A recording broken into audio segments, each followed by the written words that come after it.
I know I've been on a Divorce Diaries rant for quite a while now, but I just want to take a break to just remind you about this podcast and how I record it. If you haven't heard about Anchor by Spotify, it's the easiest way to make a podcast with everything you need in one place. Let me explain. Anchor has tools that allow you to record and edit your podcast right from your phone or computer. When hosting on Anchor, you can distribute your podcast everywhere. Seriously. On Spotify, Apple Podcasts, and more. It's everything you need to make a podcast in one place. And best of all, Anchor is totally free. Download the Anchor app or go to anchor.fm to get started. Again, that's anchor.fm to get started, or download the Anchor app. Welcome to the Divorce Diaries podcast. One man's anonymous and live account of if he should get a divorce or stay married. He's been cheated on and he's cheated. Protecting the innocent with changed voice patterns, the omission of names, ages and genders. His authentic journey and account of the daily events of his marriage are helping him sort out his feelings and not get lost in the ups or the downs. New episodes are released daily. Welcome to the Divorce Diaries podcast. Entire seasons are released on Patreon weeks before anywhere else. At Divorce Diaries podcast Patreon page. Link in description. Now for today's episode. Good morning. As I record this, this is the reboot of Divorce Diaries podcast, where I'm not angry as fuck, but I'm trying to just record the diary entries as I see them from a clearer, calmer, less angry, more rational perspective. So right now, I am headed down to a storage space that I procured because moving, selling the house that we lived in as a family and we're renting, and so there's a transition now happening. And my kids are with my wife, and I'm doing all the heavy lifting back at our home. And even though I helped get them down there and moved them all in, and she's been, purchasing things and getting that place ready and decorated and things like that. It's really what she's doing, purchasing things and building things. So it's hard accepting reality, and the reality of my marriage is, and always was, just my wife and I we have different ideals and different ways we go about living life, which is why I very much need to divorce her. And I will say I was more sour on marriage because I was connecting dots that I shouldn't have been connecting, I don't think. I was really sour on marriage because I found a lot of the plights and struggles in my marriage. A lot of my male counterparts, they were going through the same things.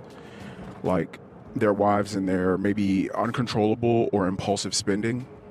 I used to view that, and I used to just get so angry and say, oh, how can my wife do that? Why doesn't she care about our family? Why can't she keep her money and save it? Why does she just spend everything? Why is she such a consumer? And I would talk to many men, and their wives do the same things. I'm sorry, just in case you could hear the world. I'm recording in the car with transporting some tires right now to my storage space, so I need the windows open. So I would empathize with the men and their constant complaining, because I had the same complaints. And it's just, I guess, one of those misery loves company things, or enemy of my enemy is my friend, or something, whatever. Like, I just said, hey, my wife's like that too. My wife's like that too. And then I got really angry, and it was really unfortunate, actually, looking back on it now, because I'm just like, oh, women are this and women are that. And I went on this he-man woman bashing tour in my first bunch of episodes recorded. I think I may put all of those episodes up on Patreon because, well, first let me say why are all of my episodes down? My first, I don't know however many, 75 to 100 episodes of me and my anger and rage. Why are they no longer up on the podcast? in its general feed, because one of my kids and my wife kind of found out about it. I wasn't keeping it a super secret, but I definitely didn't want my wife knowing that I was recording this stuff. So I just I was discreet about it. And you know that anytime someone is in a house and they're being discreet about something, covering their phone or putting it face down or changing computer windows when they're doing work, the other person's going to say like, all right, what the hell's going on here? What are you doing? What's going on?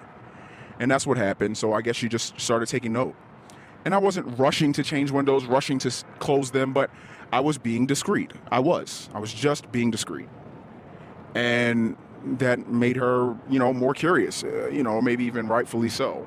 So she found out the podcast was called The Divorce Diaries, looked it up on Instagram, and got really pissed off. How could you do this? How could you post this? This is all our business. It's just like you're just talking shit about me. And she was right. I was just talking shit about her. To her credit, she didn't say I was lying about anything. But also to my wife's credit, she pulled my card and said, it's like you're just talking shit about me and you're airing our dirty laundry. This isn't really a diary. You're just talking shit about me. And I went and did some soul searching and I said, geez, yeah, I'm just fucking complaining into this microphone. And hearing myself back when I was editing them, I'm like, that I focus a lot on the facts. And I felt righteous because there was nothing that I said that was a lie, that was fake, that was a falsehood. So with all of that in mind, I said, hey, I have every right to post the truth, my truth, because this is my diary entry. This is my diary, but it's not all my business. And my changing of my voice, that's cool. Anonymously posting it, that's cool too. But how can I say it? But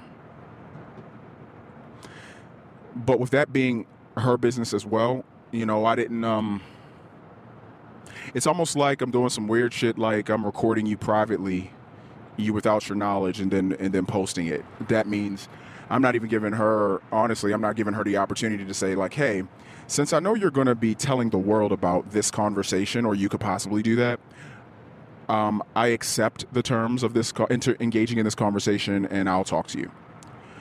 I just did it, so, I mean, it would be way worse if I was,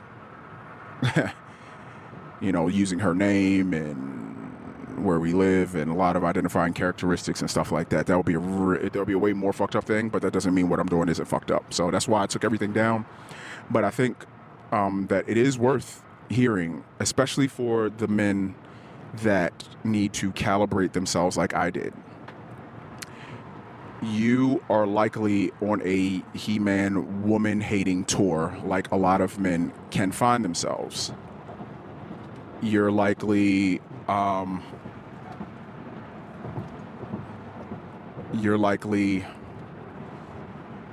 upset at realities as well. And I get it, but you're likely fucking up your perspective too. And you're not looking inward. And you're not looking at things that you maybe could have and should have accepted along the way, like me. Right now, I understand. I think I've always understood who my wife was, but I didn't accept it, which is why I always rejected her, in the sense that I always criticized her and tried to fix her. I, on some level, viewed her as a broken person that was wrong, that I needed to fix and make right. And this is one of those things. So I'm moving everything down to storage, and she texted me today. So first, let's start with yesterday, and then I'll go to today. And this isn't an indictment on her, but it's just, here's the series of events, and here's the way that I look at it, and here's the way that she has communicated with me that she looks at it. Yesterday, I texted her and said, hey, because our home is near this place, this liquor store that's in our town. Our newer place is there, and our current or old place is far away. I said, hey, I'm going to go down to the storage place, and I didn't say overtly that I could use some help, but I'll be at the storage space at 1. You can meet me there, and then I'm going to go to that liquor store so I can get some Four Roses single barrel whiskey, bourbon. And she's like, okay, I can make that happen. I'll see you at 1 or something like that. Okay. I get to the storage space, but mind you, now here's how I move and operate with my wife. When she says she's going to do something, I fully expect her to flake. So what happened was I get to storage. She's not there. I start loading things up because I say, you know what? Don't wait for her. She's not going to show up. I take one load up to the storage area, put it all in by myself. It would have been maybe 10 minutes if I was by myself, but instead it took me about 20, double the time. You know, half the people, double the time. And then my phone rings when I'm on my last trip, and she's like, hey, are you at the liquor store yet? And I say, no. Very cold no, because I'm like, you told me that you would be here, and you're not. And you told me you'd do something, and you didn't. You broke your word. So the type of person that I am, I good, bad, right, wrong, or indifferent, I live on that righteous front all the time. And when I say I'm going to do something, I do it, because there's no one that's gonna, you know, hold my feet to the fire, put a gun to my head, and actually make me follow through with something I say I'm going to do. No one's gonna do that. But I find it noble and honorable when you keep your word. When a person says, I'll be there at 6, I'd like to see them at 6. I feel really good when I pull up at 5:45 and they're pulling in at the same time, or they're already there. I feel a little bit astonished and amazed. I also feel pretty good when they are there at 6:05 or 6:10, and there's a text at maybe 5:57 that says, I'm going to be about 5 minutes late. I feel really good. I feel like this person is righteous, they're considerate, and they were trying, but something happened, something came up, but they did their best. So back to the phone call, I can't let it go, and this has always been my problem. I don't start a fight, so I am different in that way, but I can't let it go. I say, you said you'd be here at 1. Oh, I got caught up. I was doing this, I was doing that, and I was just going to meet you there. So she made sure that she was there for the fun, there for the let's go pick up the alcohol, and let's go walk around the store together, because that's what she wants to do, and I understand that. She wants to walk around the store, she wants to grab my arm, and she wants to play couple. She wants to play couple with the things that make her feel good, and she wants to do what she wants to do.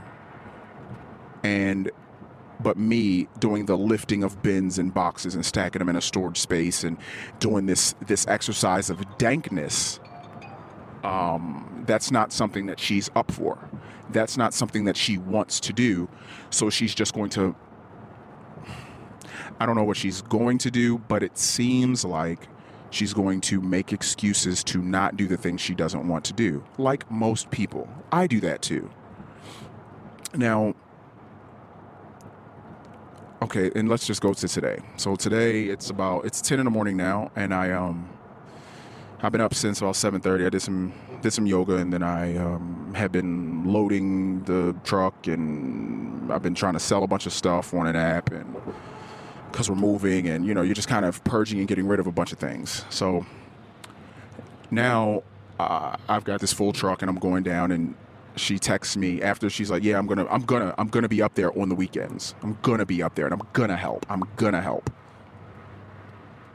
First off, she works close to our old home. She could have come, but she chose not to. And now she's told me I'm going to help. I'm going to help. I promise I'm going to help. And then she sends a text that says, maybe we should. No, let me give you the exact context. She told me today that she would be here. And her exact text is, do you still want me to come there to help, or should I just keep working here? Divide and conquer. She doesn't want to come back up to our home and help, I don't think. Because she's promised me that she would come and help. There is a lot of work to do in a 4-bedroom house that we're trying to leave. There's a lot I've had to throw away. There's a lot I've had to purge. There's a lot. And it's been absolutely horrible doing this by myself. Now, and I have to be out by a certain date. There's a deadline I have to be out. But this new place, we could get in there anytime we want. But she's had no problem buying a TV, setting that up. She's had no problem buying headboards and building those. She's had no problem doing all of this. She can't keep her word to me. It's hard accepting this. It's hard accepting that I didn't evaluate if I could depend on her or not. And accepting the fact that I can't depend on my wife is why I know I have to get a divorce. It's not in all of my past episodes when I was red pill raged, ranting, angry as shit, I said, I want a divorce, I want a divorce, I want a divorce. And at the end of most of them, a few of them I said, I'm not sure if I want one, but for the most part, it was an overwhelming, I want a divorce. But it was a bit childish. I was like a toddler, and I was just crying and complaining. But now I'm like, oh, I need to get a divorce, and I feel that a divorce from this woman will be the best thing for me because I want to depend on my partner, whether it's a business partner, I'm doing some sort of partnership with my child, my person I'm in a long-term relationship with. Hey, can you be here to help me out with this thing? And they're like, yeah, I'll be there and I'll help you out. And they are. I'm like, okay, cool. Great. I'm glad you'll be here to help me. And then they do it. And knowing that I'm married to someone that will tell me something, but then they don't do it, I never wanted to accept it. But reality is a funny thing because it's something that you can't escape. And yeah, that's what the fuck is happening right now. There's no getting around it. I have to accept the fact that I cannot depend on what my wife says. And this whole moving process, I've just said, I have to do this all by myself. I know you're not going to help me. I said it to her maybe twice. And knowing that she's not going to help me, it hurts. It really does hurt that she's not able to keep her word to me. She's able to do what she wants. She's able to buy headboards and put those in and do all this other stuff. And I'm going to say, in the defense of her as a person, this is what she feels is the best thing to do. She feels that getting the house in order, getting it cleaned up, getting it ready, getting it this, getting it that, the new place, that's what's the best thing for her to do. So she's going to do it. But she also, I think, from what she said, she feels that it will be best for the family and everyone. And I don't know that I can find a way to help her to understand that this is not the best thing to do. We are a husband and wife. I need your help doing this thing. I need your help because there's so many things that are going to come from you not helping me. I'm going I am. I'm having to accept a reality. My reality isn't her coming up, hey, I'm going to make one trip up to the house so I can help you with the stuff, and then I'm going to get out of here so I can go back and I can do these 5 things because I got to get those done. You know, is that okay? I mean, I feel like I've evaluated everything, but I know I said I would be there for you, and I know that you need to do this, and I'm not going to leave you to do this alone. But she did. And she is leaving me to do it alone. And I have so much pressure and stress on me. And why I'm saying I know I need to get a divorce, I need to get a divorce from her, is because I understand that I need to be able to depend on my wife to do what she says she will do. And knowing that I cannot depend on my wife makes me feel like, understand that I am in a relationship that has a dynamic and a quality that I don't want in my life. So that's it. Men, women, whoever's married in a long-term relationship or whatever, if you have found yourself whining, complaining, upset, angry, like me, about things about maybe one or the same thing or whatever, that's affecting you in your life and relationship, take your time. Figure out what's really bothering you and what you really want, and if that person can really give it to you or do it for you. Think about that. Because then you'll get to a place of acceptance where you'll be able to say, oh, I'm a vegan. This person loves cheeseburgers. Not like a love like, yeah, usually when I go out, I'll eat a cheeseburger. No, this person they like bison burgers. They like turkey burgers. They like double burgers. They like cheap fast food burgers. They eat White Castle burgers. They like burgers so much, and you understand that you hate people that eat meat. It's just not your thing. So you can't accept that. It's just something that's really, really hard for you to accept. Your person is your person does something that you can't accept. And don't be angry at them. Don't be the shitty person that's trying to change them.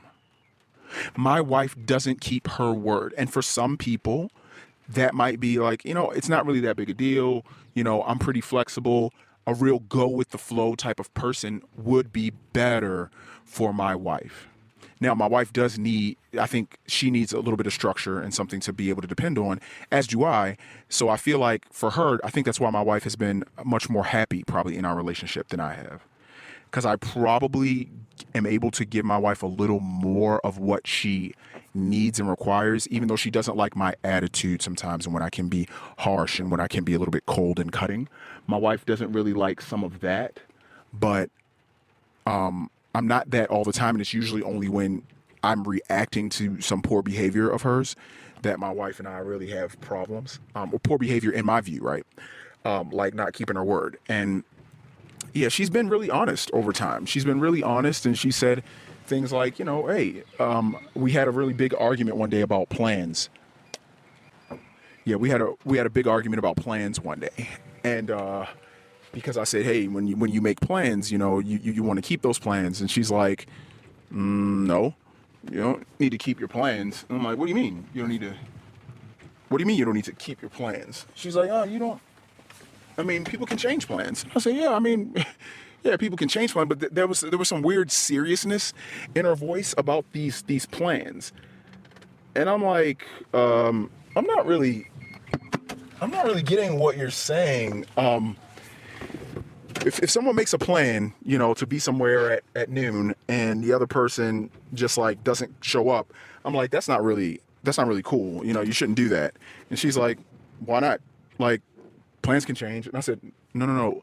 If you name something a plan, that means other people make arrangements, concessions, whatever, to plan to do things around you. That's why it's called a plan. And she's like, no, but plans can change.